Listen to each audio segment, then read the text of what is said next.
bring forth can do so, so you can make an informed vote. And again, this is one of many opportunities in the county to continue your education before going and placing your vote this November. We are going to hear from several speakers this evening who are directly involved in the issues. The issues that we will be discussing tonight are statewide regulations of cannabis, Calaveras County's urgency ordinance, Calaveras County's code compliance, Measure D, and Measure C. During the time that we have our speakers talking about these issues, I would ask that everyone refrain from making comments in the audience. There will be a time for questions when we have the question and answer panel session. And now, I'm pleased to introduce our first speaker.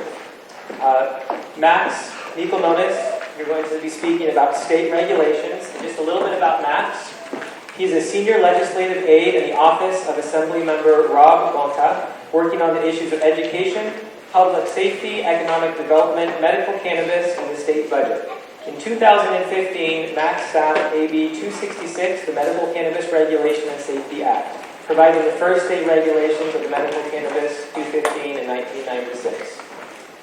Welcome. You have 20 minutes to speak.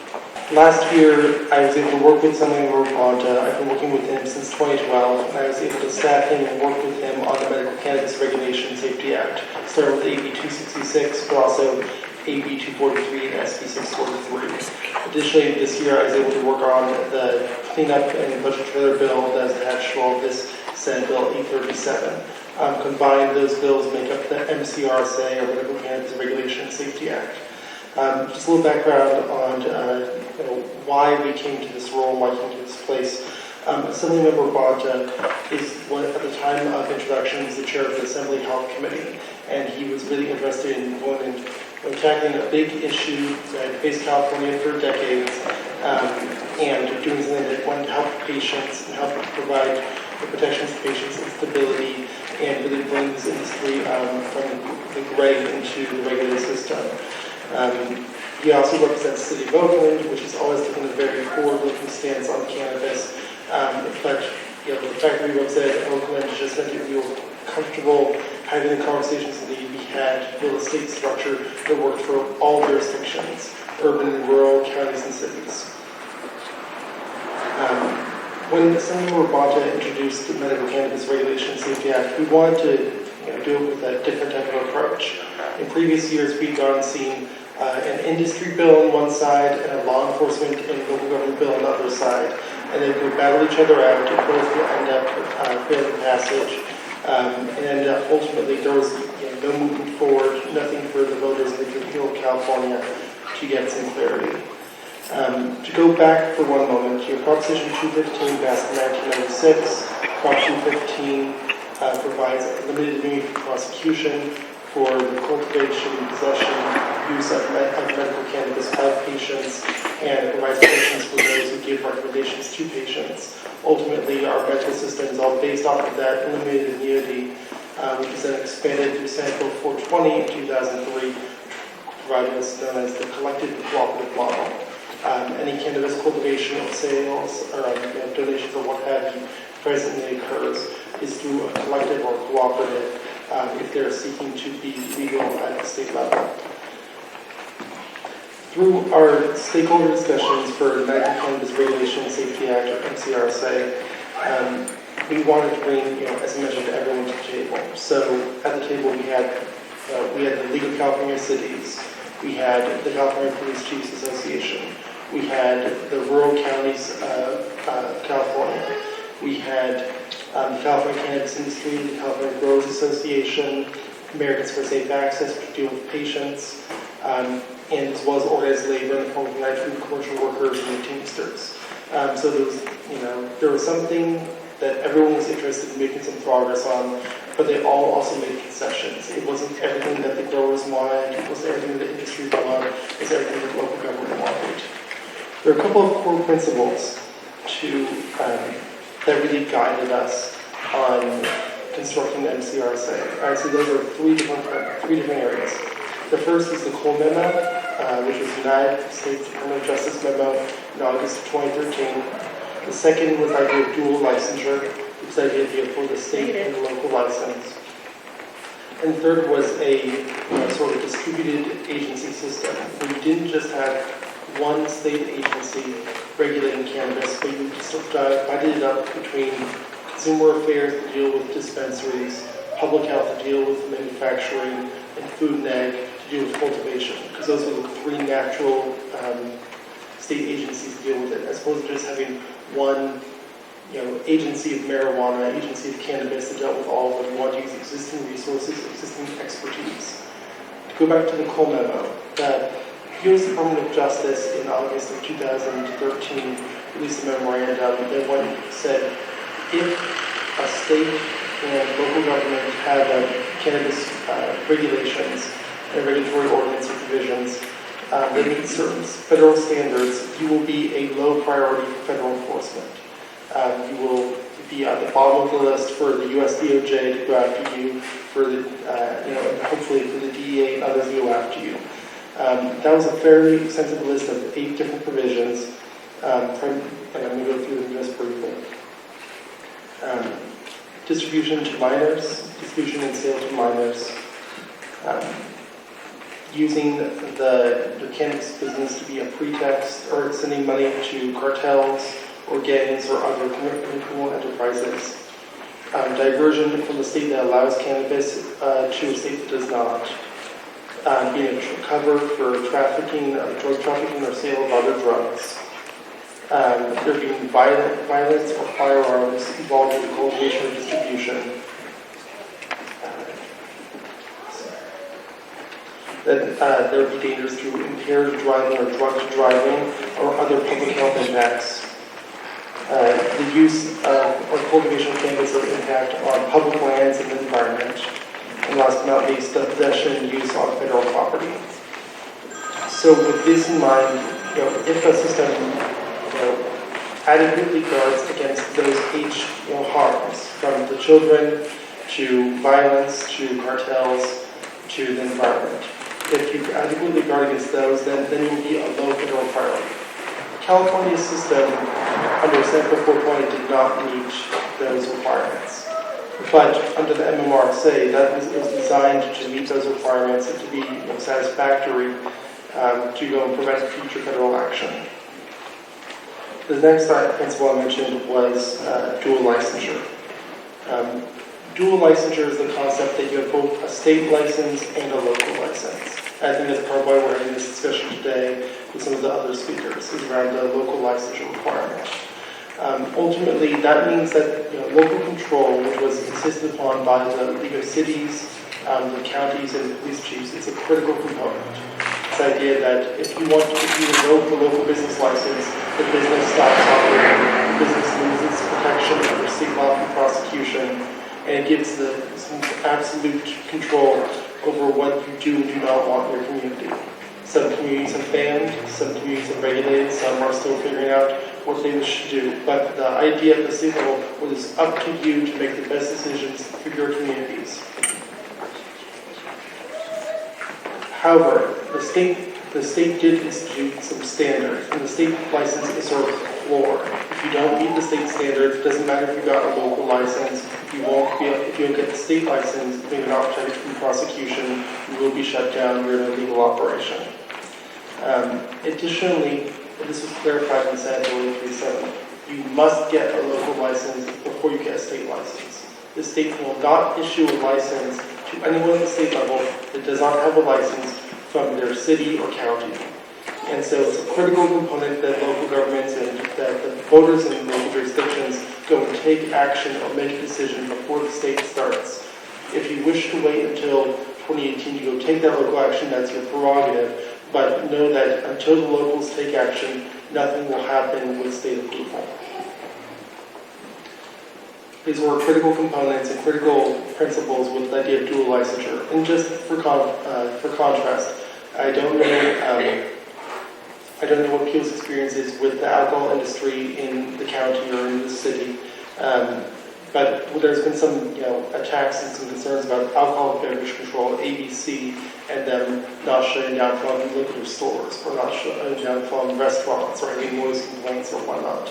And that was particularly taken into account with the drafting of NCRSA which is why we have this local license requirement. Because ABC, you get, ABC issues a certain number of licenses based off the population.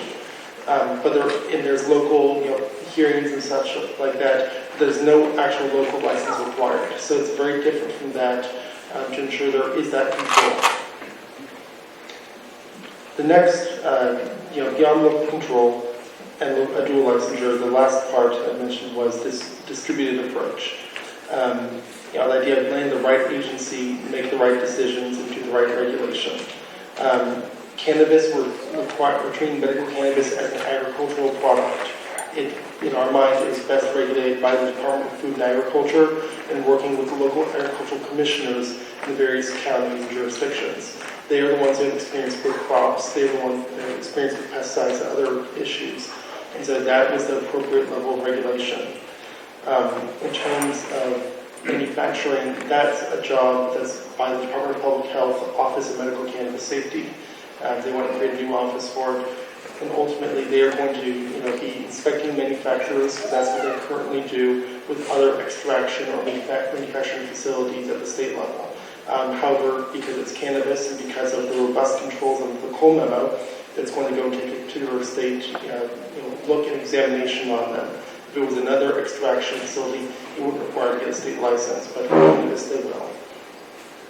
And then finally, the Department of Consumer Affairs is going to be responsible for regulating the distribution and dispensing and transportation, distribution, dispensing, and testing of medical cannabis and medical cannabis products. The testing was initially with the Department of Public Health, but they moved it over to Consumer Affairs after further consultation to see how it fits into the supply chain.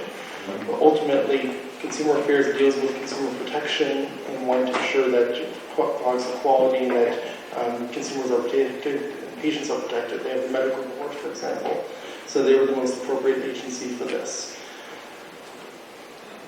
Additionally, there are a variety of other agencies and those that we get a license are going to have to be in compliance with. For example, if you're cultivating, you're going to have a diversion permit from the State Water Resources Control Board.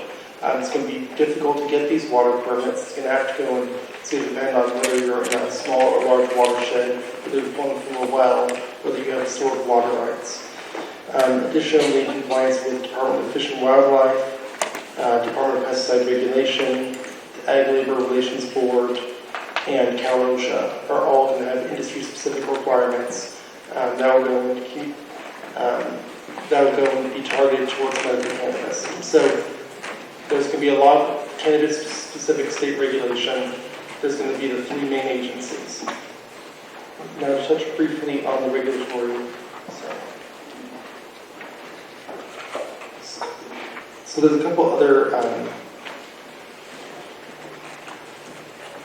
there are restrictions in the law on how big a cannabis business can get.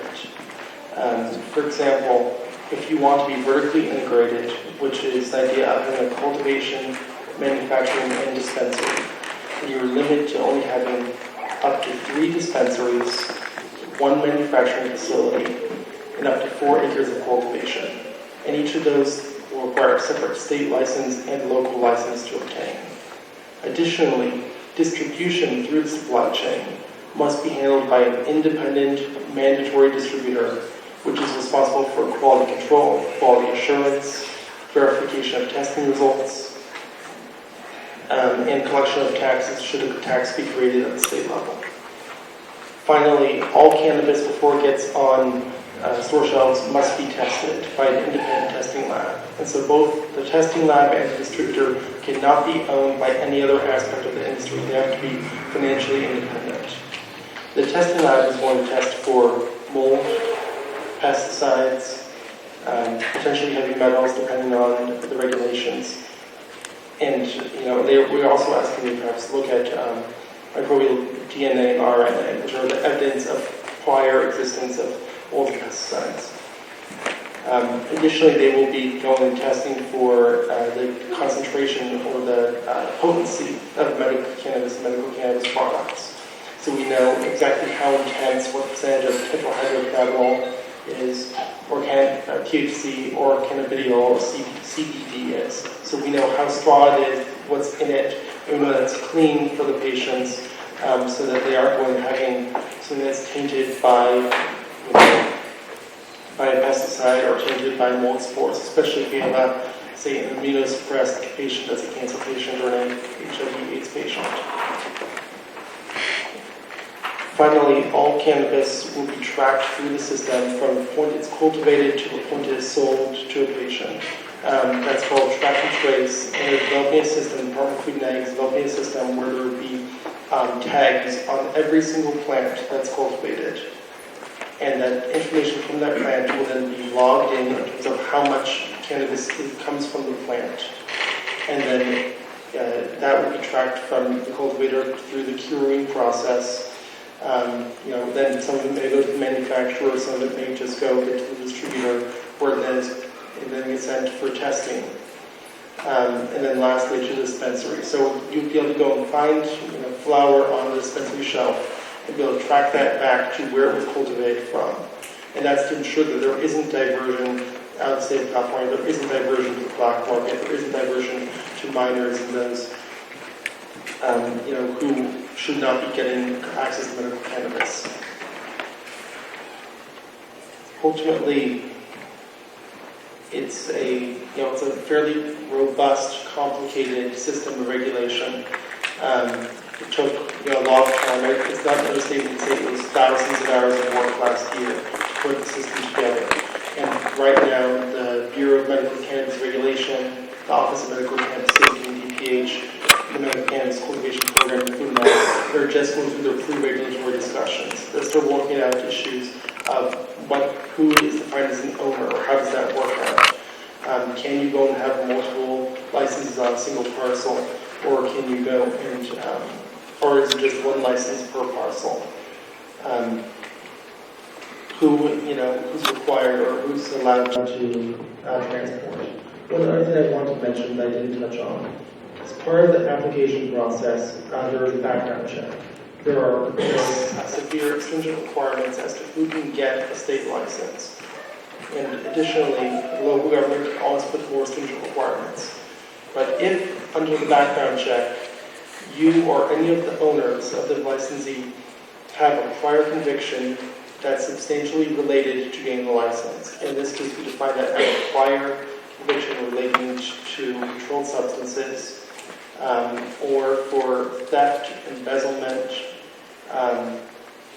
or a violent or serious crime under California Code. So if you're any of those cases, your application is automatically flagged, and you're subject to a much deeper review, where we go pull up what the case files are, we pull up the circumstances, we pull up and see if there's any evidence of rehabilitation you've submitted.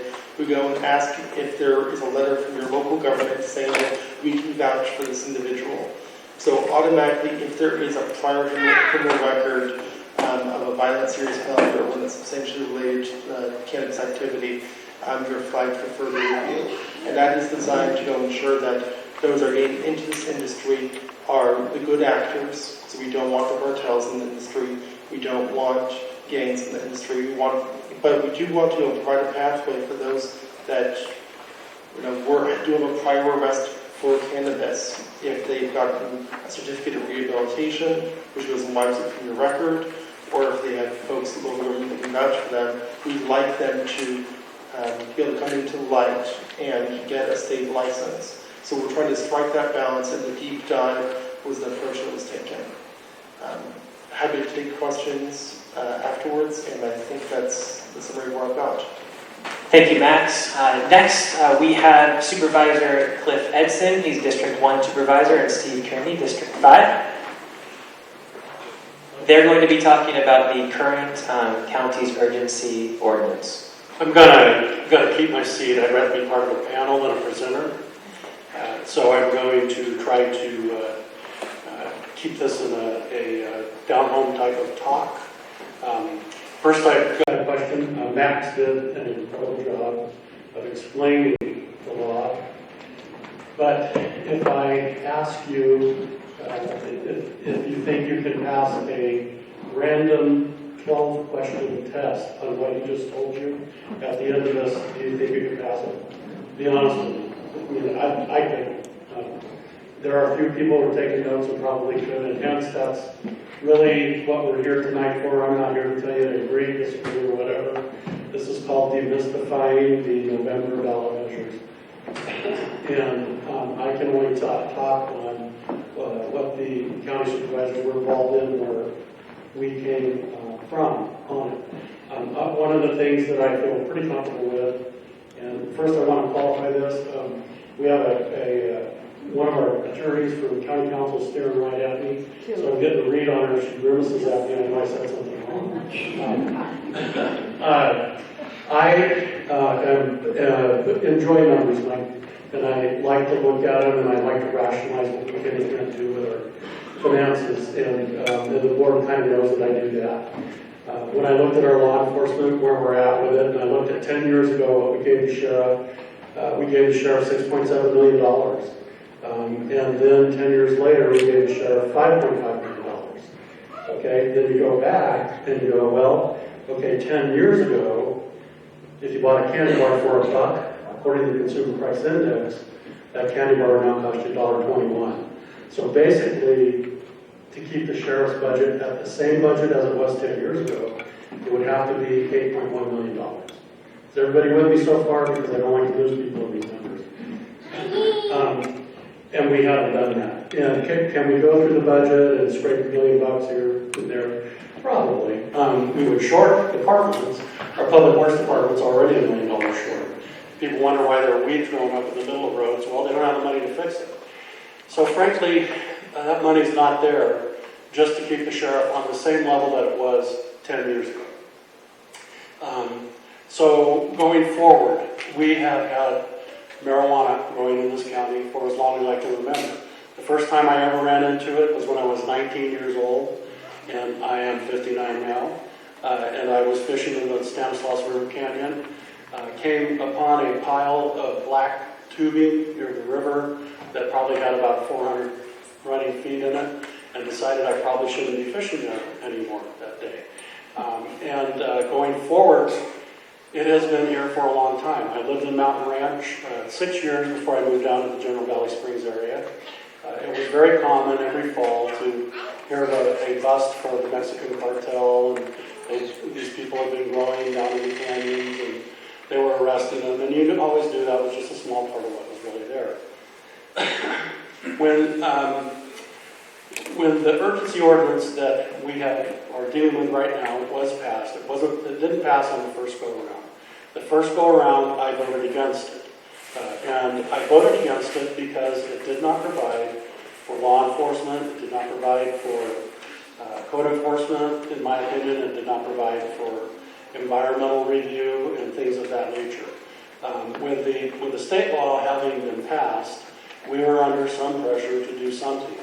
And while we were waiting for that, the nature of environmental factors in the county were attractive to everybody who wanted to get into this business. There was a land rush like this county has never seen. It was probably a good time, albeit brief, to be a realtor because land was selling as fast as they could get it on the market. And we were under pressure to do something to put a halt to that. So we had already not had a successful go at the first urgency ordinance, and it came back to us. The urgency ordinance that we passed provided for a registration fee, which provided for personnel and capital expenditures to enforce a limited growth of medical marijuana, period. Okay, not recreational, medical marijuana. Have there been problems with it? Oh, tons of them. Are there things that need to be done? Of course there are. I'd be the first to tell you that. And if you wanted me to tell you some things that I think need to be done, I'll do it one-on-one because I've got one supervisor here. I don't know if there's another sitting in the audience, and I got to be careful with what we do going forward. Okay, but stuff needs to be adjusted to that. Why do I think that? Calls like I had over the weekend when that famous list was published in the Enterprise, okay, have people who have marijuana growing right up to their boundaries on both sides of it in Rancho Calaveras. That's not within this ordinance. So, I mean, therein lies something that needs to be corrected. Do we have the enforcement to enforce an emergency ordinance that provides for things like a 75-foot setback? There are people who are trying to follow the law. We have to enforce the urgency ordinance as it was written at this time. One of the things that, and don't ask me how I came up with the date, other than I felt that there was a new board being sworn in. On February 14th, I asked the board, and they agreed in the coming year that the new board will deal with an update of the urgency ordinance or going forward, whatever else we're going to do with it. It could even be a permanent ordinance. There are things that need to be adjusted. Things that aren't working right, I know that. But at the time, we did put a stop to the people that were coming here as best we could. I'm going to let Supervisor Edson talk. He's got a little more formal presentation. I will stay as late as anybody wants to talk to me tonight, and I'm glad to do that. And if any questions come up, I'll do my best to answer those also. Thank you for coming tonight. You see these pictures up here?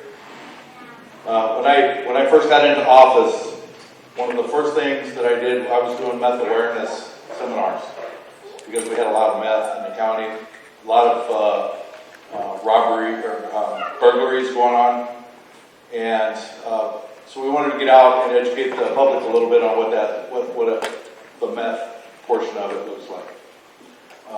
And Sheriff Koontz, I think, did a really good job. He put a task force together to tackle the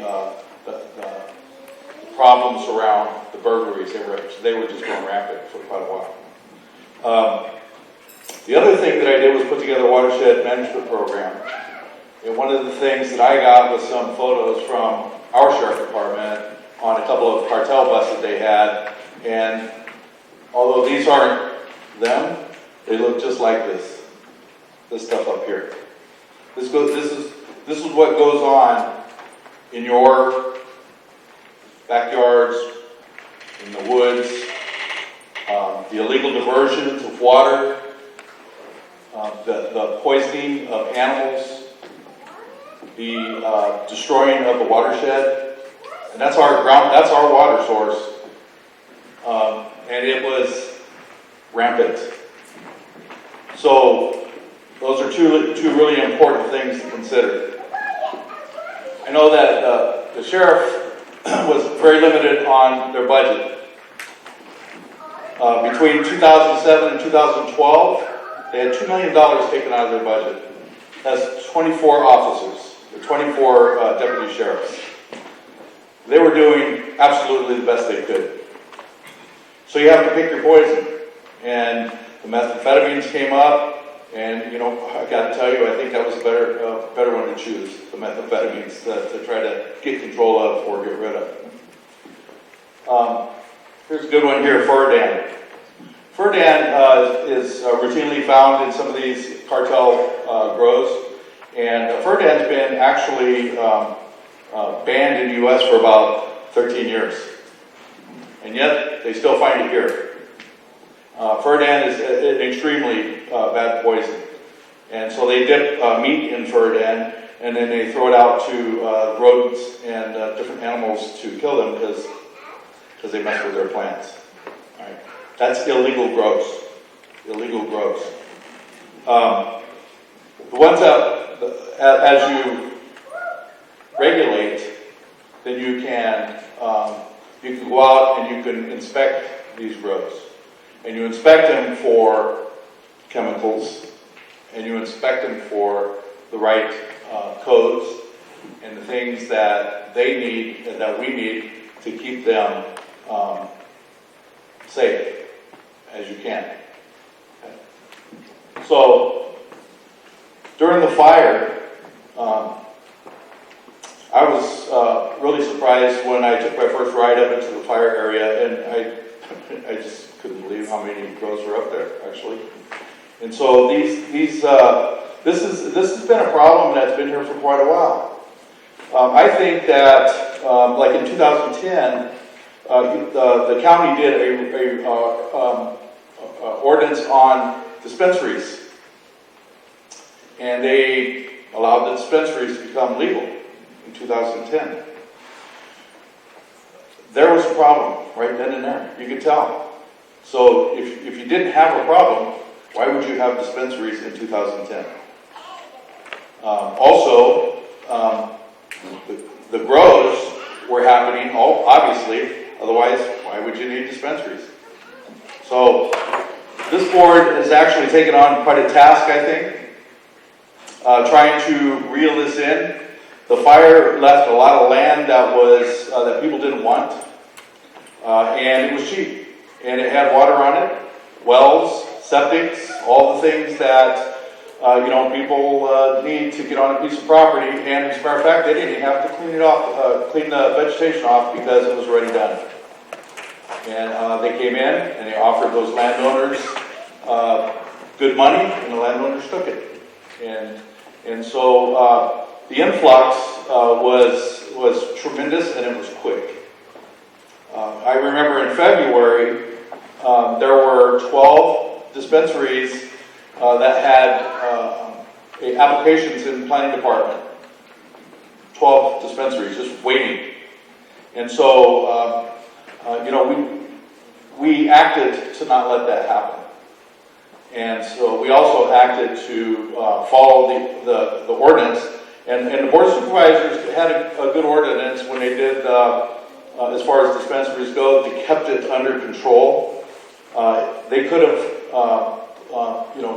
bumped it up quite a bit. The CP zone is a good zone if you're going to do that, because there's only a limited amount of that zoning in the county. And we have right now in the county three dispensaries. We had 5 last year. We decided to follow the law with the ordinance, and we had to, by law, shut down 2 of them. And so we shut down 2 of them. And currently we have 3. So there are many restrictions in this ordinance. Like, for instance, 100 square feet is personal grow. That's the same as the state. 200 square feet is caregiver. That is about that's about a third of what the state allows. 22,000 square feet maximum is about a third of what, or more of what the state allows in their regulation when it comes in. So we felt that we had to do something to be able to get control over the influx and the situation. And if you think you could just shut off a light switch or turn a channel, it's not going to happen. So it was really important for us to get some rules in place, gather as much support as we could from the community, which means everybody in the community, and that's when we came up with this ordinance. So if you look at the urgency ordinance, it's pretty darn restrictive. 75-foot setbacks. The ordinance that came to us in February had 30-foot setbacks.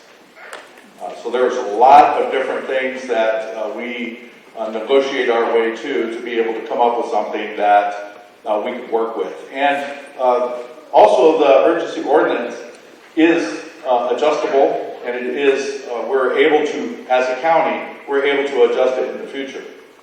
To kind of mold it to what we need to make happen here. So, other than that, I can tell you that my parents came up here 33 years ago, and they bought a piece of property up off Old Gulch Road.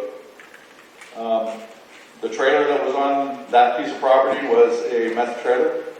It was a cookhouse, and there was a grow that had been there as well. So this is nothing new, even though I think people kind of want to make it new, I guess. But this is nothing new, and so we're trying to deal with it as a county as best we can. When the state says, in 2016, recreational is going to be legal. I think we're going to be ahead of the game. That's all I have. Thank you. Thank you, Cliff, and thank you, Steve. Next on the agenda tonight, we have Todd Barr. He is with Calaveras County Code Compliance. And just a little bit about Todd before I give you the mic.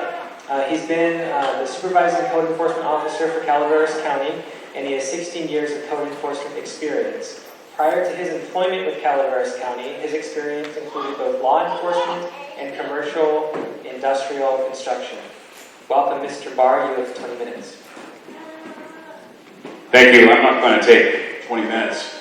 I'm going to try to stick to the enforcement side of this and address that.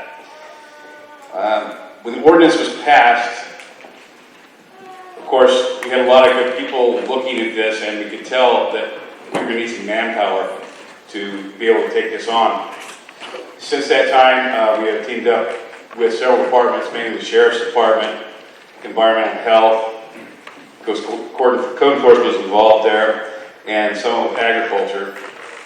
The manpower draw has been incredible. We have added 3 new code enforcement officers just to deal with the cannabis cultivation and what they do on a daily basis, or we try to do it on a daily basis, doesn't always work out that way, is they usually team up with a sheriff's deputy, a code enforcement officer, usually somebody from environmental health, and I go out and try to look at these different grow applications that we have. To date, I think the number that have actually been approved is still 2. We're working harder at that, and we're getting better at that. It's very time consuming. There's just, at this point, there's just not enough numbers out there to do what we need to do. On top of that, we are actually working on operating procedures and trying to get an operating procedure in place that works and streamlines the operation of the appeal, the citation, going to hearing, those type of things. We have worked on 8.06, which is our property nuisance code, trying to streamline the process, and that is actually going to the board on the 11th for approval, and 30 days later that will take effect. That should help us out. I will be here to answer any questions afterwards. I think that's easier. It's a pretty broad subject to try and hit all this. But the one thing I want to say is I think we're getting better at it, and I think we're working all together as a team. And yes, there are several things you have to do. A lot of it has to do with measuring canopy size. They are checking for chemicals, fencing, basically compliance with Title 17 and the portion of Title 17 that deals with cannabis, and I can't name every single piece of it. I don't even go out in the field very much. I have people that go out in the field and come back and talk to me about what's going on out there. I do get to get out once in a while, but we have, like I said, we have 3 of them that are being trained, and they're getting themselves up to speed, and 3 officers that are basically going to be the experts for the code enforcement unit on cannabis. Thank you, Todd. Next we have Dr. Papana Randall Smith. He's going to be speaking about Measure D, which is before you this fall on the ballot. A little bit about Dr. Smith. He's an educator, a business consultant, and an entrepreneur. He holds a doctorate from the UC San Diego, CSU San Marcos Joint Doctoral Program in Educational Leadership, and is currently serving as co-chair and treasurer of the Calaveras for Cannabis Control and Regulation Committee. The formation of this committee was required by law to place Measure D on the ballot. He was also the founder and principal of a private nonprofit preschool and elementary school in San Diego, and also served as the founding member of the board of directors of the Ronald Reagan Charter School Alliance, established in 2008, the Sycamore Academy of Science and Cultural Arts in Murrieta, California. Dr. Smith, welcome. Thank you, everybody. And thank you, fellow panelists, for the excellent presentations. I'm here to talk about Measure D, and I'm going to focus on the facts. I'm not going to get into the politics, even a lot of the reasons Measure D is the way it is, or it is what it is. I'm going to focus on the content, and we'll keep it at that, keep it as simple as possible for a very complex issue. Okay, thank you. All right, so I'm just going to go through this as quickly as I can. Hopefully it won't take the 20 minutes. And I'm just going to give you the facts. You're going to see a lot of information directly from Measure D. And Measure D, it does not exist out of a vacuum. And one thing I'd like to share is that Measure D, the draft county ordinance that was put forth, or at least the last input on it from the board was February 16th. During this presentation, I'll refer to it as the draft county ordinance. And it's been hailed widely across the county as one of the best ordinances written in the state. In fact, other counties are using it as the starting point for their own ordinances. Now, Measure D is based upon the draft county ordinance. And it wasn't written by the cannabis industry, it was written by county council. And it does not just serve grower interests, it's for the entire county. Now, the original terms written by the county council at the direction of the board with added urgency ordinance provisions added to it. And as we know, those provisions have been voted on twice by the board during the two times that they voted for the urgency ordinance. Now here you have, just wanted to make the point, here if you can see that clearly, is that clear? Okay, these are the table of contents for both the draft urgency ordinance and Measure D. And what I've done here, just so it kind of lets you see, lead your eyes there, you'll see that the content here is exactly the same. Here we have the general provisions, the numbers are slightly different, but the content is generally or almost all the same. The section on commercial and non-commercial cannabis cultivation covers license types for outdoor mixed light. You have your application requirements, you have your developmental standards, and your operational requirements. Both documents have these provisions in there. It also goes, the same also goes towards, applies to indoor and personal cultivation, as well as other license types. Again, the standards are set forth, and they are essentially the same between the two documents, and I'm going to get to some of the differences in just a few minutes. So basically, the point that, one of the major points I'd like everyone to take away from here tonight is that Measure D is about 92%. It consists of about 92% of the draft ordinance that the county is currently running the EIR on. So what does Measure D do?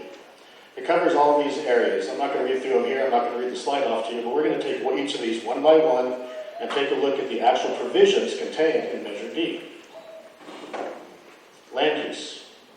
Okay, so we have here, you'll notice that's in green. That's because these provisions are in the urgency ordinance. These are the more stringent provisions in the urgency ordinance that are contained in Measure D. So we have the 2-acre minimum allowed parcel. We have a 75-foot setback. In the draft ordinance, it's about 30 feet. We included the 75-foot setbacks from the urgency ordinance, as well as the 15% maximum of total size. And we're restricted to 1/2 acre of canopy space, which is half of the state minimum. All of these are more stringent provisions from the urgency ordinance that have been essentially added to the draft ordinance. Outdoor cultivation is not permitted in R1 zones, including personal. Personal cultivation is 100 feet. Caregiver cultivation for the urgency ordinance is 200 feet, which is again about half, I believe, of the state minimum, maximum. And here we've done something interesting. In the draft ordinance, all butte fire victims are given 2 years to build out their homes. The big change that we made there, it's in blue, that's something that we put in there that's different, is that we have made that apply to everybody. We felt that everybody is a victim of the butte fire in this community, whether you lost a home or your livelihood. We felt that everybody should have the opportunity to build out their homes and get them done in the next 2 years, which means we'll see a building boom in the county. Zoning requirements. What you'll see here is you'll see a lot of dashes in these various fields. Those are areas where these activities are expressly prohibited. If you don't see a ZCC, an AUP, or a CUP in these tables, that area is off limits for these activities. License 1, 1B, 2, 2B, 3, 3B are each respectively up to 5,000 square feet, up to 10,000 square feet, and up to 22,000 square feet. Now, you'll notice these charts are almost identical. One major difference. In the county draft, they allow ZCCs for indoor operations in unclassified RA, rural agriculture, rural residential, general forest, general agriculture, and agricultural preserve. Now, when we were putting this together, we thought that was too lenient. We felt that a ZCC, at least for those of us who know about indoor gardening, we know that when you're putting an indoor operation into a house or into a shop on a property, there's a lot more to it than would be required for just a ZCC. So in the Measure D, we made those all AUPs, administrative use permits, which are more rigorous than the ZCC. So in this respect, Measure D is more rigorous than the existing draft ordinance from the county. Now, I'm going to skip this one because it's very, well, let's see, there we go. All right, now, here, these are the zoning and requirement restrictions for everything other than growing. These are the manufacturers, testing, distributing, transport, and dispensing. Even though dispensing is not covered in either of these, there's a reason it's there. I'll get to that in a minute. Now, for non-volatile manufacturing, we did add AUPs for some of these zones that are not in the draft ordinance, simply because a lot of these growers, they want to be able to do things like make bubble hash, which is using ice water to extract the medicine from plant matter. And that's not volatile, it's pretty benign, and these growers should be able to get a license in manufacturing because it's the only other license they're allowed to get under the state law. Now here we did relax things a little bit for testing, distributing, and transporting. We felt the ZCC, AUP, and the ZCC over here under Measure D was more appropriate than the stringent CUPs. And then here I just want to bring this up. It's been said that Measure D opens up dispensing in M zones. It actually does not. What in the county draft ordinance, they did not include. They didn't clarify the fact that in all M4 zones, CP is allowed. That M4 embraces CP. So we put in here to clarify. The draft ordinance, as it stands, conflicts with existing law. So we wanted to make sure we wanted to make sure Measure D was in sync with the existing law. So we just clarified that you can get an AUP in M4 if you want to have a dispensary. And then here we didn't have to put this in rural residential, residential R1. We put it in here to clarify and lock it in. You'll notice there is no permitted growing, or there is no permitted non-growing operations in residential R1. Environment. Green, these are, again, as I said, green means it came from the urgency ordinance. So we provide for outdoor lighting, we shield it to prevent light. If you're sleeping at night and your neighbors have their lights on in their outdoor light dep operations, they have to cover them up. You have to make sure that they don't give you light pollution, keep you up at night. Generators must be housed in insulated sheds, and they must comply with the county's noise ordinance. Now, this is important. When I mentioned that Measure D does not exist in the background, in a vacuum, that is, if the county needs to adjust its noise ordinance, it can do that without changing Measure D, should it pass. This is ours. We were surprised to find out that an explicit statement, even though it's a state law, we wanted to make sure that we included a statement that all state law regulations related to storage, use of fertilizer, pesticides, and herbicides are followed. Water. Very important. Legal description of your water source. Well permit is required. And this is extremely important. I'm going to make a very, very important point here with regards to the Central Valley Regional Water Quality Control Board. Measure D, like the urgency ordinance, like the state law, and like the draft ordinance requires compliance with the general order R5 2015-113. So this general order requires environmental surveys, cultural surveys, mitigation measures, and other restrictions to prevent harm to our water source. And this is extremely important because I want to share with you this application. This is the first page of the notice of intent application for growers to apply for their water quality control board permits. I'm not going to get into tiers 1, 2, and 3, but they can be very expensive. They're very rigorous. The standards are very stringent. California has some of the strongest environmental standards in the country. But there's something important about this that I hope everyone will take away tonight. There are some disqualifying questions in the application. One of them reads, does the county in which you are proposing to grow cannabis prohibit the cultivation of cannabis? In other words, is there a ban?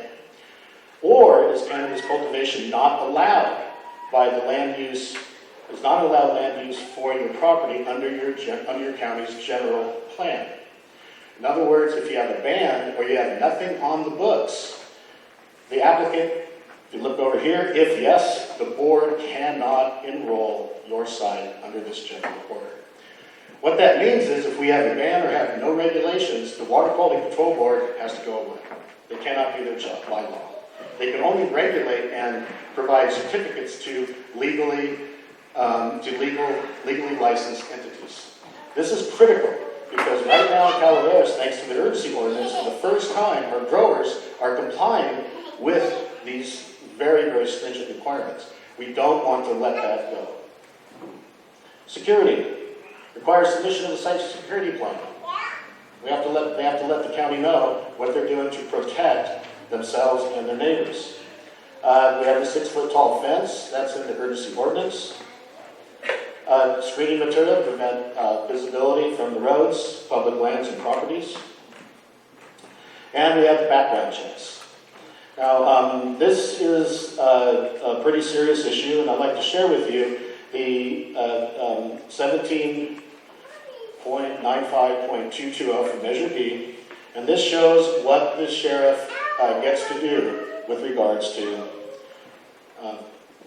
background checks.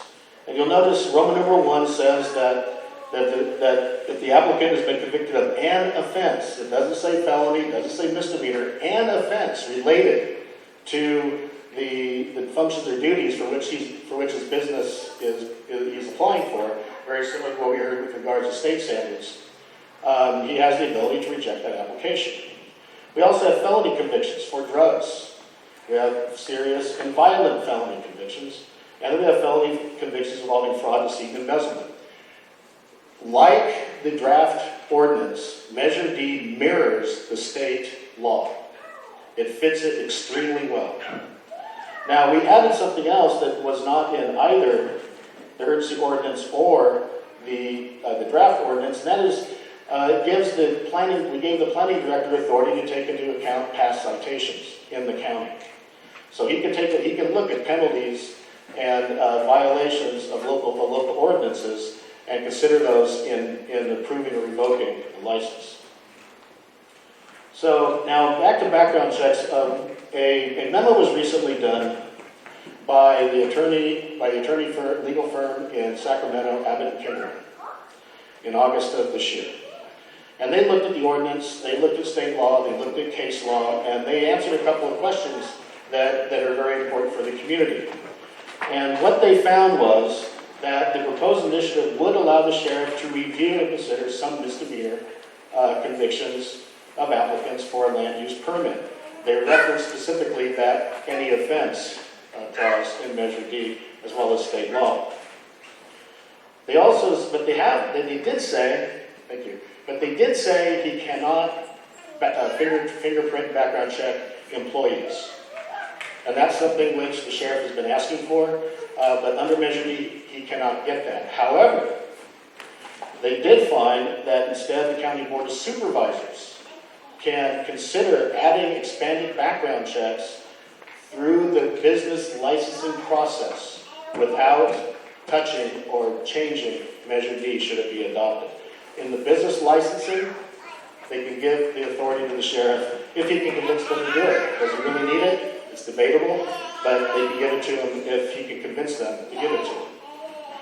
And then the other thing which really surprised us is the Calaveras County can also, again through the business license, limit the numbers of businesses here. They can put a cap on the actual number of businesses. Big finding here.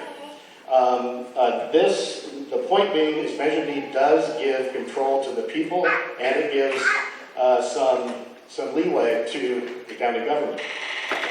For enforcement and compliance, we have this clause in here, and it's in there 3 separate times. It's in 230R, 260Q, and 330M. There's a list of requirements that registrants must comply to. And look at this one. They're required to meet any specific additional operating requirements, procedures, and measures imposed as a condition of approval by the county. The county can impose additional rules. For what purpose? To ensure that their activity is consistent with the protection of the health, safety, and welfare of the community and will not adversely affect surrounding uses.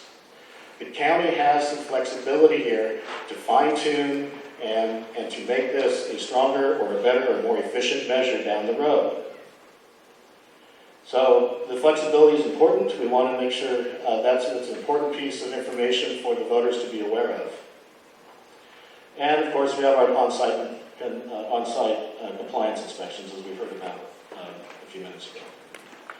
We have a moratorium until 2018. This is one of the major. This is part of this the 8% of new items in Measure D that is not in the draft ordinance or in the urgency ordinance.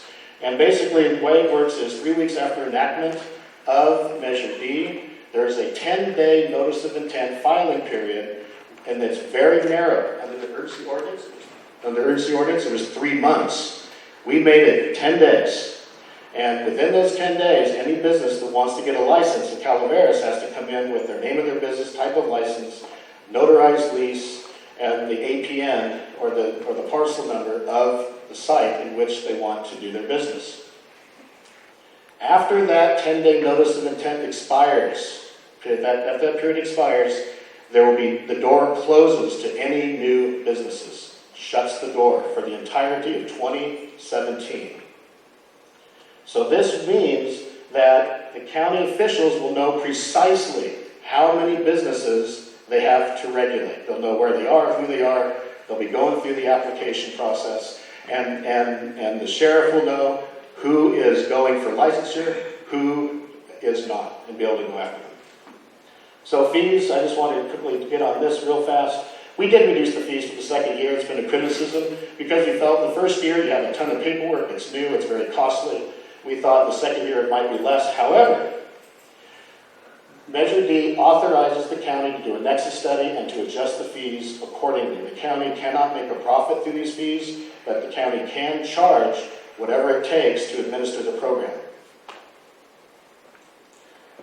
Measure D, just to conclude, Measure D has the strict controls authorizing the planning department to do its job.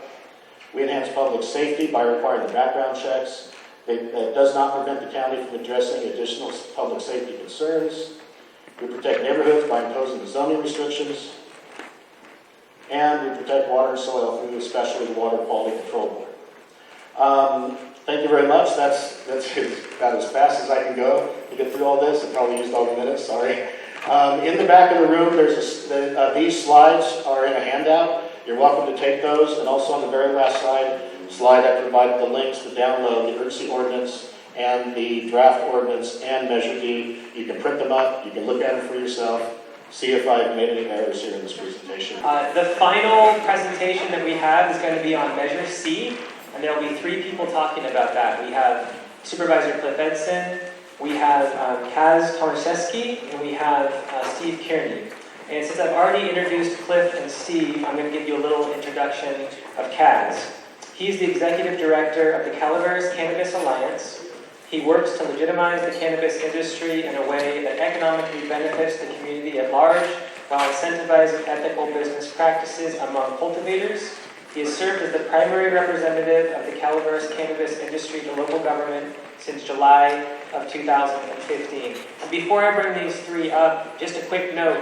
If you do have a question, please submit that before the end of this next presentation, because we will not be accepting any written questions after that time. And as soon as we finish Measure C, we will get going with the question and answer. So, Cliff, come on up. Okay, so earlier we discussed the inability to enforce. Over the years, for one reason or another, that's had a profound effect on where we are right now. And Measure C is a ballot initiative that we put on ballot to be able to tax anything over 200 square feet. So anything over 200 square feet is considered commercial. And so as the ordinance goes right now, 100 square feet is personal, 200 square feet is caregiver. That's our emergency ordinance, which is about half of what the state would allow. And then anything over that 200 square feet up to 22,000 square feet, which is 1/2 acre total on one parcel, and only one grow per parcel, is considered commercial. And that commercial is taxed based on square footage of, right now it's based on square footage of canopy. In the future, when they use track and trace, and there's all kinds of technology out there that's going to come forward in the future when they use track and trace, it's going to be tracked electronically and followed all around wherever it goes. So in order for us, with our urgency ordinance, we charged an application fee. It wasn't a fee for a permit or anything else, it was an application fee. And that application fee was used to just administer the program. We still haven't used all of that money yet within the county. And we cannot just use it on anything. We have to use it only on what it's designed for, which is administrating the program. Measure C on ballot is something that I advocate for, because whatever happens with cannabis in Calaveras County, if it is considered commercial in the future, it will be taxed. And it will be taxed for the amount of money that this county actually hasn't seen in a very long time. Now, there are many things that we can do with the tax received from that. That's our sustainability side of enforcement. If right now we have to use that application fee for certain things, the money we would be getting for the taxes on Measure C allows us to use it any way we see fit in the county. And that could include greater enforcement, more higher technology for the enforcement. Because really, what we want is people that are compliant, and the people that aren't compliant, we want to be able to get rid of them. And so, and there's some really great folks out there that want to be compliant. And there's some really not so nice folks out there that really don't care if they're compliant or not. As a matter of fact, if it's banned, that's actually the environment that they like to work in. I know that if you take a look at Prohibition times, during Prohibition, that's when the organized crime and the black market got really huge, and it started threatening actually local governments. And so Prohibition came along, and they took action and got rid of Prohibition, and that's what they did. They put measures in place to be able to control it. So Measure C is a yes on your ballot, please. Whatever comes out of the ordinances or whatever the laws that are going to be in place within the county, that's okay. As long as that's in place, no matter what, it will be taxed if it's taxable. And I don't think we should let that go. If it is the estimate that we came up with for even just 300 grows if it were taxed. Accordingly, was for the general fund would be somewhere between $10 and $16 million. And what can we do with programs for education and teaching young kids how to make good choices, and also enforcement. What can we do with that? So right now we struggle to even the sheriff is strapped even right now, even though we gave him quite a bit of resources. He's it's still a big chore for him, even to do his regular job on the burglaries, theft, the white goat type of drugs and things like that, and domestic violence and everything that comes along with it. So an example is first 7 years my business was open in the county. We got burglarized 11 times. And my house got burglarized once. Now, this was before anything cannabis, okay? So this had to do a lot with the meth and whatever else was going on around here. And now we have, we're moving into, something else that we got to deal with. And Measure C will ensure that we can have the funds to be able to tackle that and put some good enforcement behind it. And education. So that's all I have to say on it. So I'll hand the mic over to Kaz. Hi everybody, my name is Kaz. So the reason I'm up here is because when we're assessing the tax Measure C, one of the main questions that comes up is what does this tax represent? Are the growers getting away with murder? Are they being crushed, etc.?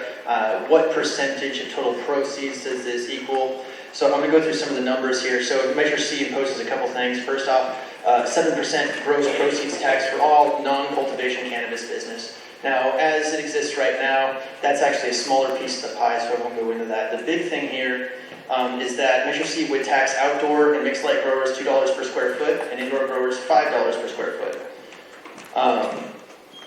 Later, when the state's tax track and trace system was up and running, it would convert into a per pound tax. The reason for that change is because pretty much everyone agrees that a per pound tax is the best way to go. It more accurately tracks yield. It's more consistent to what a farm is producing. However, the county does not necessarily have the administration to do that bean counting on their own right now. So the second best option is a canopy tax. That's why Measure C starts out as a canopy tax and converts into a per pound tax when the state's track and trace system is up and running. Now, when you're setting a tax rate for a cannabis industry and local government, you got a couple of goals. You want to bring as much money as you can to the county, but it has to be sustainable. It's got to be a revenue load that an industry can keep up without being crushed, that can be sustainable output. There's two big key factors to consider whenever a county is passing a tax on cannabis. One is that the price of cannabis in California is widely projected to drop heavily in the first 3 to 5 years of regulation when MRSA kicks off. Two is the fact that the state is in the process of passing its own hefty taxes. In Measure C, the tax rate for outdoor and mixed light is $2 per square foot. Let's look what that looks like. So for a quarter-acre farm in Calaveras, they'll produce anywhere from 200 to 500 pounds annually. The average wholesale price in the legal market for that would be between $800 and $1,400 a pound.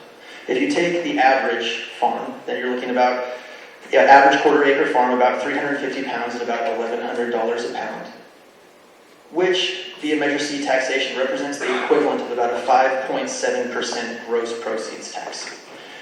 When a price drop eventually happens, which most economists think that it will by about up to 50%, that equivalent, basically Measure C would be equivalent of about a 12% tax. Now this straddles a number of about 7% gross proceeds tax, which is the target for a lot. It's considered to be like a consistent target for a sustainable tax rate for our industry. So Measure C does that quite nicely. Currently, the planning department estimates that there's about 250 acres of taxable cannabis canopy in the county. That would equal to about $22 million if that number stays consistent next year, which would represent an increase to the discretionary budget of about 50%. And that's all I have for you. Thank you very much. Kaz actually did a pretty thorough job explaining the structure of Measure C. Measure C is a tax initiative sent to the ballot by the Board of Supervisors because there was a call to tax the cannabis industry that is evolving in this county, and that is what we did. When you talk about the money that's connected to doing this, you first start with the $3.7 million that was collected from the applicants that are now involved with the medical production of marijuana. Okay, that was a $5,000 fee that they paid for a commercial cultivation license. A lot of people say, well, why did you charge them $20,000? Why did you charge them $100,000? Well, okay, you have to understand, and it was brought up during a presentation up here, we cannot as a county make money on the application fee. We have to, in fact, after the smoke clears on this, so to speak, we're going to have to do one laugh out of that. We're going to have to do a nexus study that will ask whether the $5,000 was too much or too little. If it was too much, we will have to find some way to rebate the people that applied. Okay. So then you go to the tax on the industry. Kaz explained a lot of the nuts and bolts of it. Some of the easiest things to understand, especially for someone like me who knows nothing about growing marijuana to any great degree, is charging them a tax based on the amount of space they use. This county has 1,070 square dry miles. And I say that lightly because with the drought, you never know how much of the lakes have dried up, and they've increased that. But that's where it should be. If we had, say, 500 qualifying medical cannabis applicants that actually make the grade and they go forward, the maximum they could have on each one of those 500 spaces would be 22,000 square feet, which is, give or take a little bit of change, as half an acre. So the maximum commercial, if everything in a perfect world, with all those applicants, would be 250 acres of marijuana growing in this county in different spaces, on different plots to different applicants. Okay, if everybody was growing 22,000 square feet, and they wouldn't be, but just say they all were, there would be a $2 tax per square foot on each one of those applicants for $44,000 per grow. Maximum. So that kind of tells you, if you multiply that by 500, that kind of tells you the revenue that could come to it. And in addition, there will be some of the other taxes that Kaz described. And it's really, to me, those are very fuzzy because I hear all sorts of things, like a marijuana plant might yield anywhere from half an ounce to 4 pounds.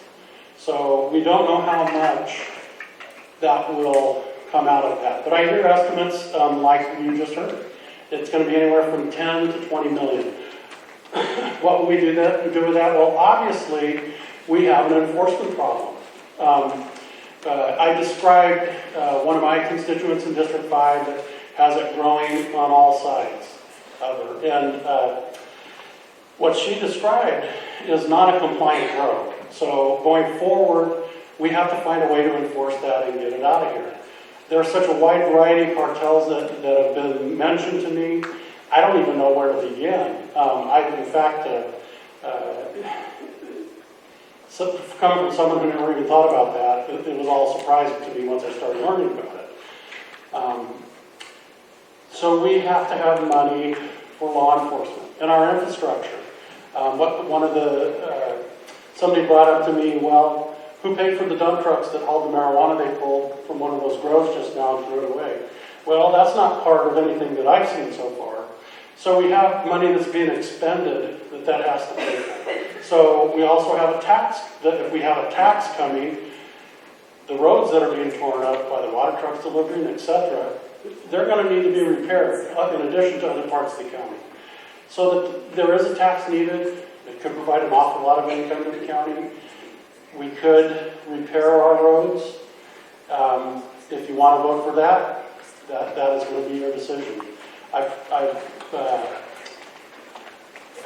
have laughed internally a few times because I'm a conservative by nature, and a lot of my friends are.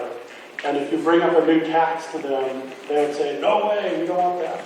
But when you brought up going to tax marijuana, go, "Yeah, tax that pot. We want to do that right now." So you're all going to have to make a decision on that. I can guarantee the county can use the money, and that'll be your decision. Thank you. Okay, so the first question, this question is for Steve Kearney.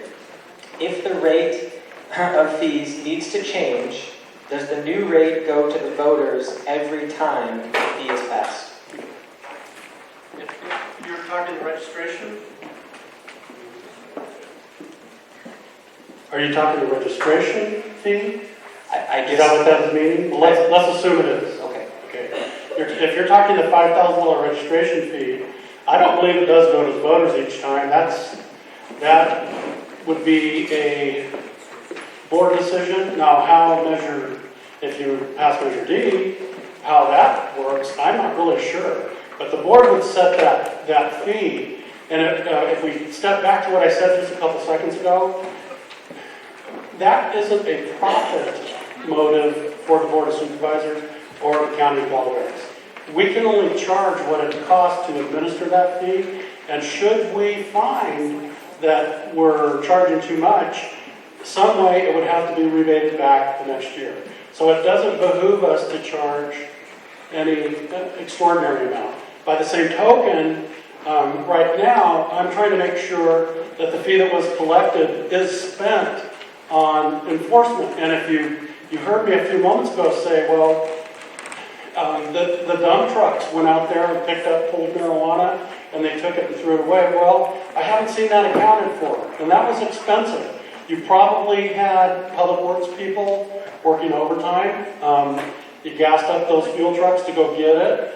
This was getting rid of people who were growing marijuana who had no intention of following the urgency ordinance. So there are parts that go back into the fee that we may not have considered yet.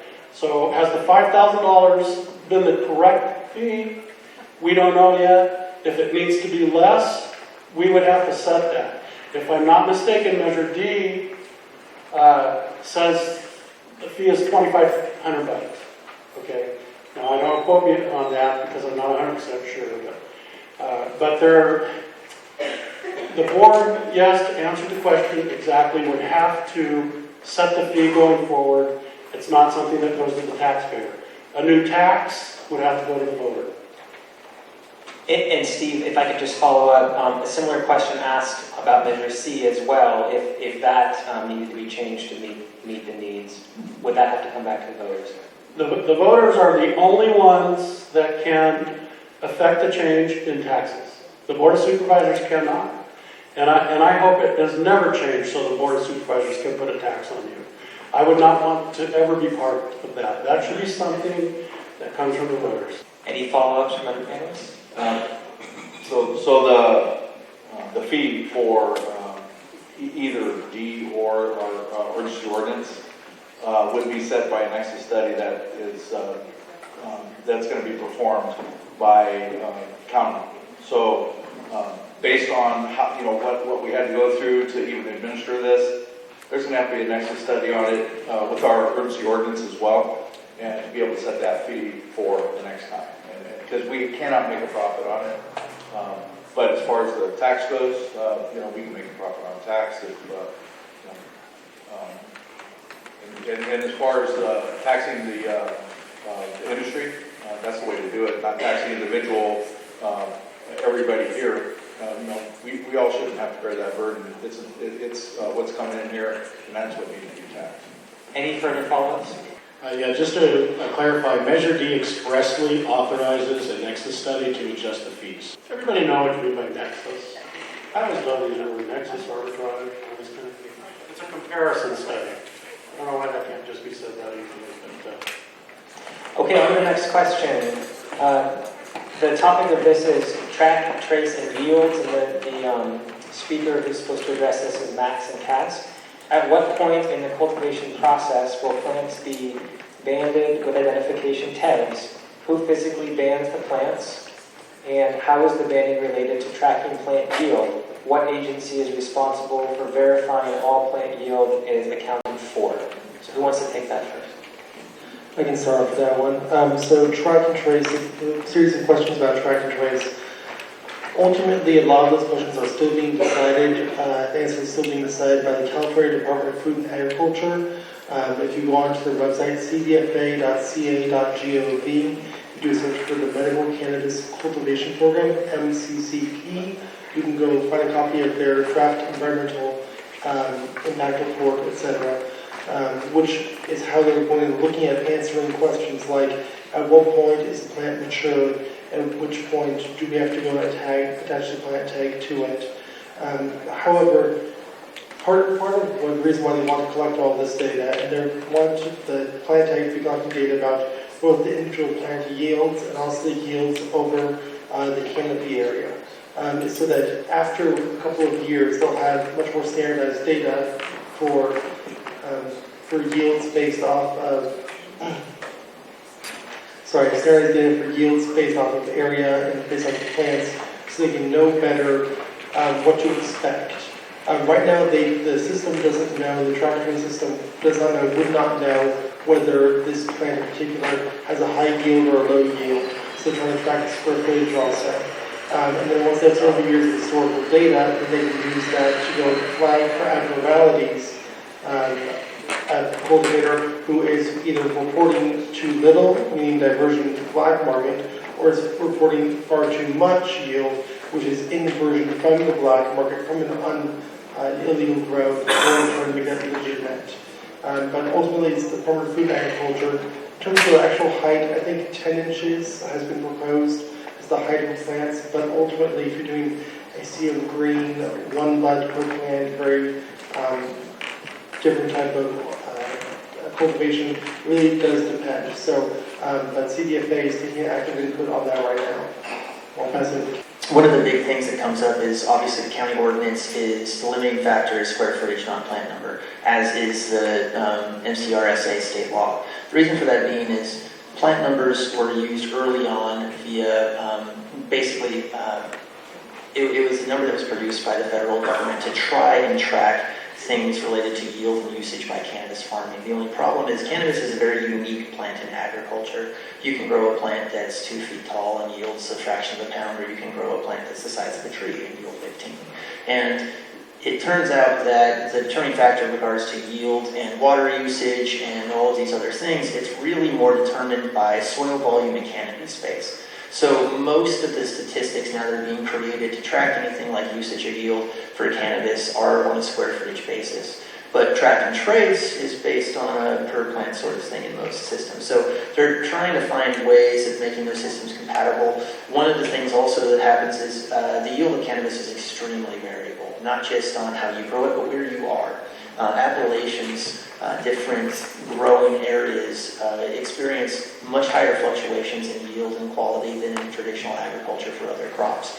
So one of the things that's required to make this, to basically nail that system is a lot of good data on these things, on yields and usages and such. One of the things that's being done is pilot programs on everything from water usage to yield to try to collect data from different appellations to be able to put together a program. And we're hosting some of those pilot programs here in Calgary. Imagine all these years where we didn't know where any of it went. And so, so the black market grows and blooms, and organized crime grows and blooms. And you know, some of the growers around here have been here a long time as part of the community. They pretty much self-regulated and try to make it safe for them. I think they also realize that there's imminent danger out there because of the underlying growing black market problem. And so this is another effort when it comes to tracking and tracing and monitoring and regulating. That in our county, and one of the applicants is doing their very best to follow rules and prescribe to what we've asked them to do in the urgency ordinance, is also doing a lot of work in this track and trace. And I jokingly say when I sat down with him and talked to him, it's like sitting down with Bill Nye, the science guy, and they know where this stuff is going. They know it's almost like a genetic recognition of it.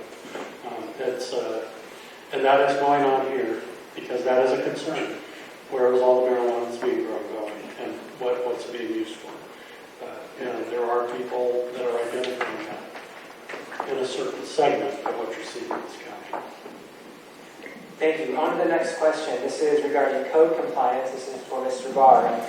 Please describe current and anticipated challenges faced in conducting compliance checks. For example, safety issues faced by compliance officers. Do current fees cover the true cost of enforcement? No, current fees do not and will not cover the true cost of enforcement.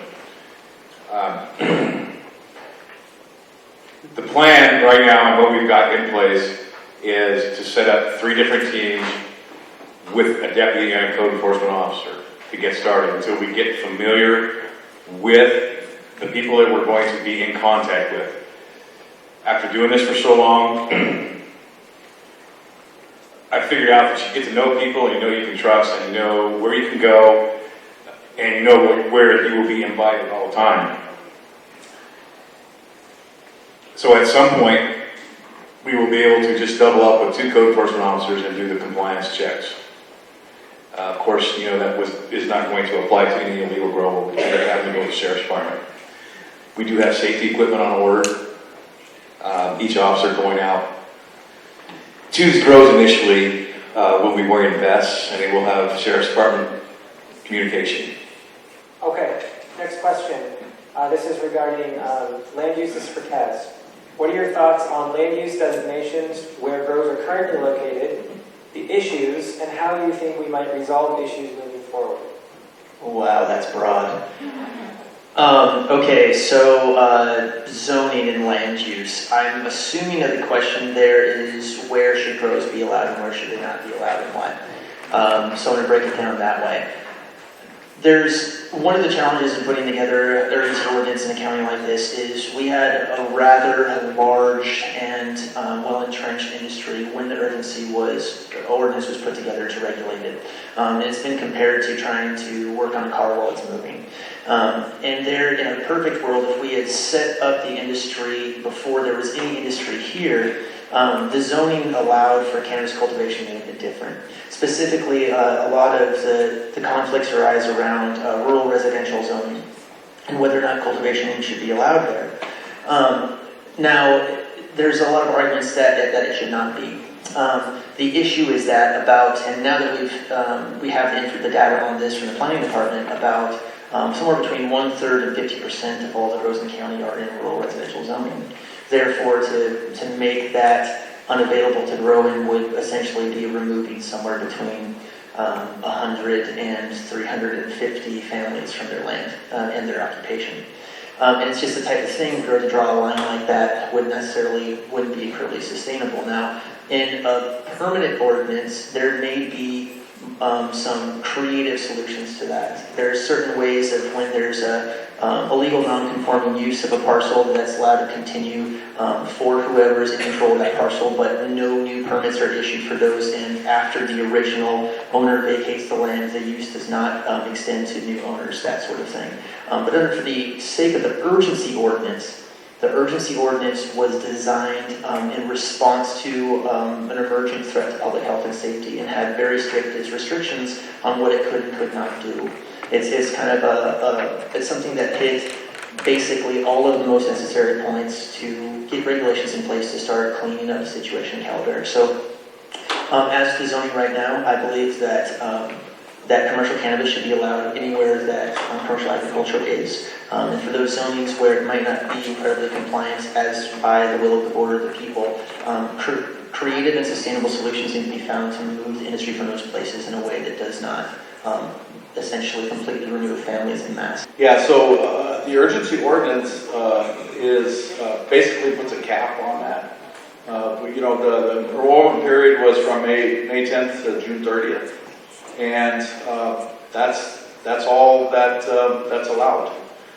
As those folks, I don't know if you folks know how hard it is to do business here in California. I don't care what business it is. They're going to fall out, some of them, And also what the urgency ordinance does is it doesn't allow transfer of property rights for growing again. So once that falls out, it's done. As of right now in the urgency ordinance, we don't have any additions that are involved for next year or the year after. It's still canned or capped at what it currently is. Work through that, work through the issues so we can work through the issues. And 5 years from now, or even 2 years, or who knows what it is, then that is when Board of Supervisors should be able to open it up and take a look at it and adjust. That's why I like the urgency ordinance so much, is because we still can't adjust that. As far as rural residential, there's a lot of creative things that we can do with that. Nobody wants to kick anybody off their properties, especially if they've been there for a while and they've invested in it. So, but as they leave, you can make sure that it doesn't come back if that's the will of the board at that time. If Measure D fails and the Board of Supervisors does not hold up the urgency ordinance, will the new sheriff positions and others, Fran 26, be laid off, or will the county absorb those? I don't know if everyone knows exactly how many people have been hired or at least authorized. It's quite a lot. Everybody from code compliance staff to a new attorney is dealing just with this. So could we sustain those hirees without the $3.7 million registration fee? No, we couldn't. Now, some of them are probably needed in our staff. Finding deputies in this county is akin to finding gold nuggets. So those deputies could probably go back into the existing law enforcement staff, I would hope, because they have had openings for years and years and years.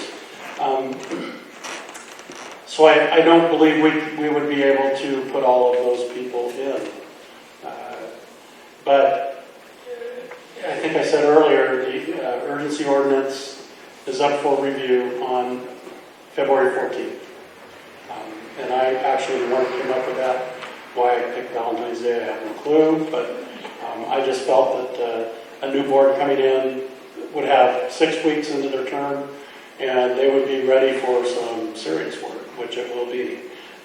Now, if Measure D were to fail, the urgency ordinance can be renewed, I think, twice more. I think so. Or we can start to adjust it where there are problems. And some of the issues have been brought up tonight. Marijuana growing right close to the children. How do we address that? Do we have the staff to do that? We would not have the staff to enforce this, in my opinion, without the registration fee that the growers have paid. And Steve is correct on that, if Measure C passes, and if there is still some type of an ordinance, then we would still, as a county, receive the benefit of that tax base that comes from the commercial grows. And then, therefore, it's kind of a moot point. But if both ordinances, or if Measure D fails and our ordinance doesn't move forward, then we're back to trying to figure out how we're going to fund our sheriff's department and enforce a ban, basically. I mean, it's there. It's been there for a long time. It's kind of not going anywhere. It's not going to go away. So how do you deal with it at that point? And that's kind of where we are with it. We're trying to get it under control. There's a couple of complementary concepts here. One is, we have the fee in the urgency ordinance to pay for enforcement, but also that fee right now currently is not enough. And it's two things that have been said numerous times, and it's one thing that's being shown basically with the stature of the job to be done. And that's where the nexus study comes in. The reason that nexus studies are built into these ordinances is so that if the fee is found to be insufficient, that it can be increased to whatever it needs to be in order to handle that. Part of this, in launching an urgency ordinance, also it's learning, the county learning how to do something. It's a big new ordinance, and there's got a lot of things to figure out. All the departments are trying to figure out how to set themselves up to deal with it in a streamlined way. So it's the type of thing where the saving grace in that situation, I believe, is the nexus study to basically set up the amount of teams that the departments need to do the work. And part of that is figuring that out was getting out there and trying. And I think one of the great things about it is that now we're actually hearing numbers of what is needed. And hopefully that's going to be found in the nexus study quite soon. You have to also remember that the 3.7 million that was taken in by the registration fees didn't just pay for personnel. It paid for 4 four-wheel drive sheriff vehicles, 3 other vehicles that I can remember offhand, a special laser tool, correct? Remember that the sheriff is using that was very expensive. Lots of personnel that have nothing to do with on-hand enforcement. It also paid for an environmental impact report on the ordinance. So that money paid for a lot of things, not just personnel. And there are other things that I just brought up. Why would the taxpayer have to pay for the overtime in public works in the dump truck and the gas in the dump truck, wear and tear on the vehicle, to go out and pull a non-compliant grow? So those factors have to be figured into everything. Moving on to the next question. This is regarding Measure D. This is for Hannah Smith. Does Measure D eliminate residential zones from being used as commercial marijuana cultivation industry, in which the applicant doesn't even live at the grow, but is simply an investor? Under all the ordinances we're speaking about, there is no residence requirement for registrants. Just a brief follow-up on the issue of residency requirements, because they've come up at the state level. They've also come up in other local jurisdictions we've looked at. Residency requirements, while there has been some done on adult use states, such as Colorado, there is always a questionable constitutional basis for those, because they act as a restriction on interstate commerce. Basically, your right to go and be involved in cannabis, regardless of where you're from, as long as it's legal in the state that you're currently in. So that such a requirement has led to litigation in the past. We're looking at an ordinance in Oakland right now that could lead to litigation because of that requirement. So I just want to put a cautionary note there. I want to add to that a little bit. It won't take the residency issue off the table completely. But I've said this many times, and I've even talked to some of the people that are involved in trying to create the legitimacy of this. And I have a pharmacy background. Okay, so this is an easy concept for me to grab onto. If you go to visit, say, Squibb, and you want to visit their factory where they make a medical drug, when you go in where they're making the drug, everybody has been vetted to be there. It may not be that you have to be a resident to be there, but what if everybody that is working there has been vetted, just like anywhere else that medicine's being produced? Those are things that have been brought up to me, and actually the sheriff has brought that up also. That may be something that can be worked out. The other word that you heard was litigation. We seem to hear that every day. So we have to be very careful on what we can and cannot do legally. The state laws change all the time, and counties are, pretty much staying out here by themselves. And so a lot of things that the state imposes on the people and the counties, we kind of have to fend for ourselves, and we have to be very careful to not get sued. I can tell you that such a controversial subject like this, there has been many lawsuits that could have come to us and have not, because of the effort that we're trying to make on making it something that's actually a workable situation. So, Propana, if I could just follow up with you. The beginning of the question was, does Measure D eliminate residential zones from being used as commercial industry grows? In all of the ordinances we're discussing, R1 is banned. Nobody can have a grow in an R1. No commercial grow, that is. Okay. This is for Kaz, the next question. Will the amount from Measure C be enough to cover the cost of the decrease to the general fund? The cost of the decrease to the general fund, so that's assuming that the county is spending money on the general fund on cannabis enforcement. Honestly, I do not have the chops to tell you for sure. I don't have access to the county's budgeting on that level. I can tell you that from the estimates we've heard from different department heads and board of supervisors about, given now that we know the full number of registered grows in the county of what each department would need, initial estimates would suggest that yes, the tax would cover those expenses and handle it easily. Really where it comes into the point where you have a shortfall, it depends on how hard you want to go after non-compliant grows. How many illegal trespassing grows you want to bust, and how much you did with the funds to do that. And that's the big question. One of the things that we are really out to do is we want to make sure that the funding there for is enforcement for there, so that Calaveras is not a place that people come to grow out of compliance. This is like the hardest county in the state to do that. So really, yes, there should be plenty between, and remember that for administering the program, our fees are responsible for covering all internal costs. The tax is meant to handle any accessory costs related to cannabis that is not within the program. So we should be handling all of the costs we're talking about for administering the program just with our fees. The tax is basically filling the holes in any way, shape, or form. So there should be plenty via fees and taxes to cover all the stuff that we're talking about. And it would constitute the largest enforcement budget for illegal grows of any county in the state. Next question.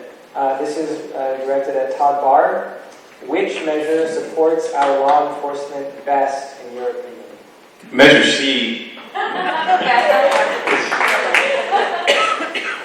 Let's put it this way. Any enforcement or regulation at all without the passage of Measure C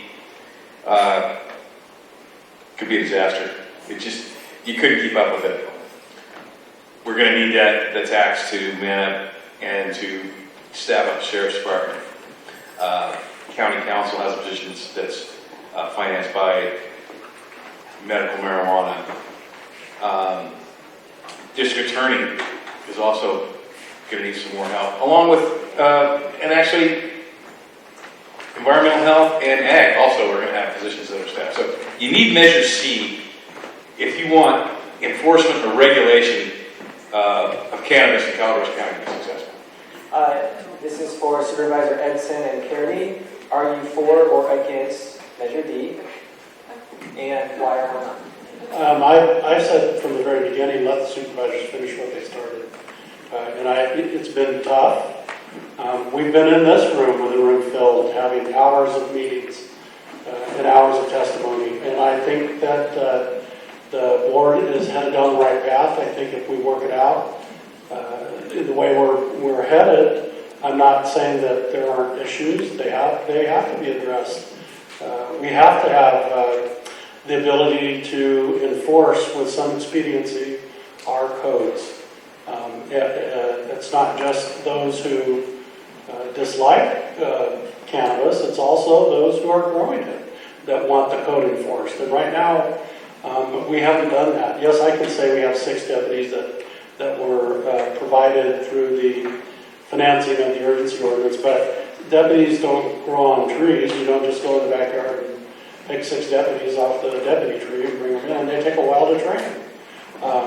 They take a while to get up to speed. And we can't short our law enforcement in other areas just to do this. So I think the way we're going is the way to go. And no, I don't support Measure D because I believe we put our reputations on the line to fix this. We haven't done it completely yet. I wouldn't say we have.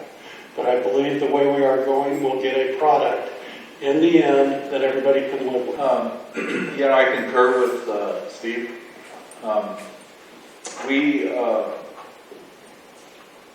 I like the idea that we can adjust the needs that we're going to be facing with the cannabis industry this year.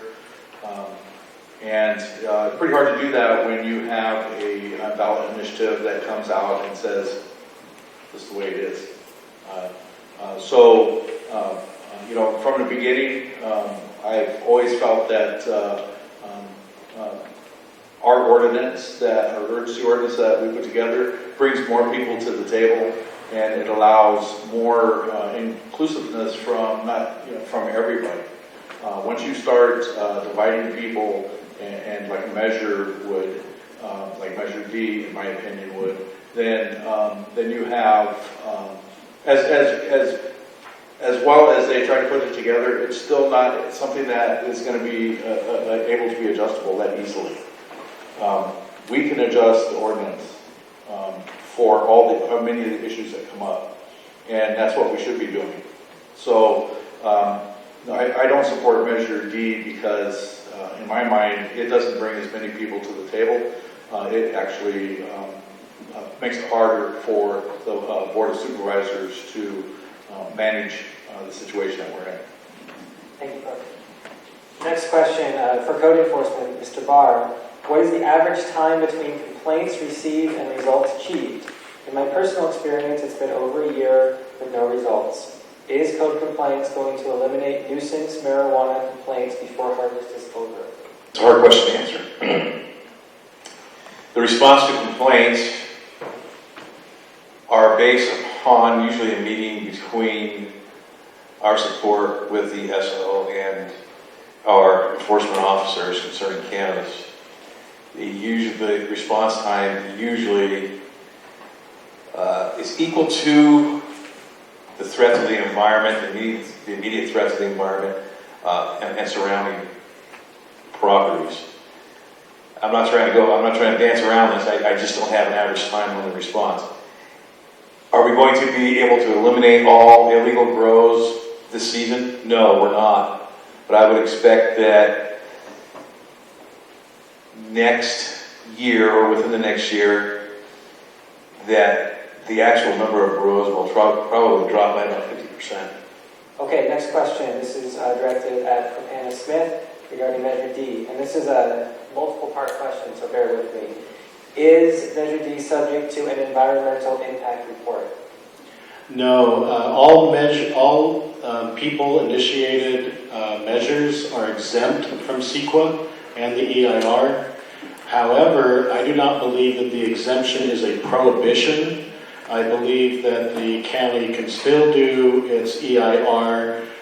Technically, Measure D and the draft ordinance are in the same status. They are being considered but not yet adopted. So technically, there is an exemption, but I do not believe it's a prohibition. Okay, and I believe you've answered this. It says, does Measure D allow marijuana commercial cultivation in residential zones? No. Okay. Does it allow manufacturing operations? No. And does it... Wait, in residential zones? It doesn't specify. In residential zones, no, but in certain commercial zones and manufacturing zones, yes. Okay. And does it allow more areas for new dispensaries? No. Any follow-up? It doesn't affect dispensaries at all. It's not, dispensaries are covered in a separate ordinance. Any follow-up over here? Well, the one thing that there is that we don't have in our urgency ordinance, we don't have C1, C2, and C3 in our urgency ordinance, and that could be a real problem with the county because there's a lot of money in cannabis. They come in, some folks can come in and buy up a whole strip mall really easily, and then right in the middle of town, by the way, and then that could be an issue. I don't think that our county, our county is more of a historical county, and history is what the pride is around here and what our past is built on. I just don't think we're ready for that transition yet. So So that is something that I am very concerned about, and it's one of the reasons why in our urgency ordinance there is no C1, C2, and C3. Thank you. I just have a brief point about manufacturing because it was brought up. The state law that was signed by the governor just last week goes and clarifies and creates new standards for manufacturing until state licenses kick in.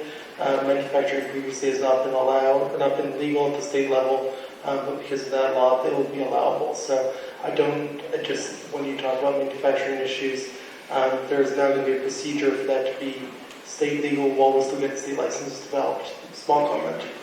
Back over to you, Yes, I just want to mention that the urgency ordinance only applies to it only applies to cultivators. It does not include manufacturing, distributorships, testing facilities, and transportation.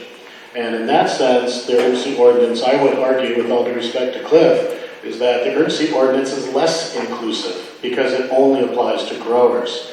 The Measure D and the draft ordinance embraces all of the industry categories. Okay, moving on. This is regarding sales to Max. How does the county and state track the amount of what growers say they sold to what, to where, to who? So that will be part of the track and trace process, which again will involve, so it'll involve plant tags at the base of every plant, and then on the basis of square footage, it's anticipated there will be a batch and lot system design, so you understand the yield per canopy size.